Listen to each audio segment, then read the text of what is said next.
if you want to remove SIM card from OPPO Find X9 Pro, then in that case, you can use the eject tool that you can find inside the box, and then we need to put it into this SIM tray hole over here. So just put it in, there we go, and then use a little bit of force in order to make the SIM tray pop out.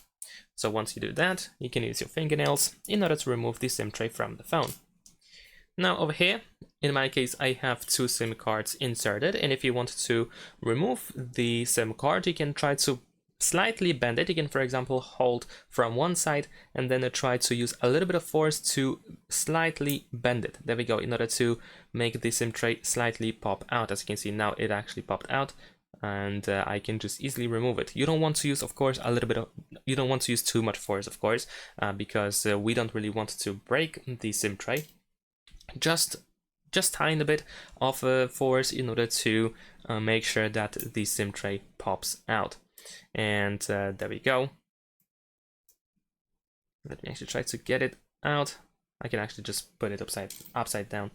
And there we go. Of course, afterwards, what you need to do is put the SIM tray back into its place. So just slide it in, make sure that it is fully in, that it doesn't stick out. Thanks for watching, leave a like and subscribe.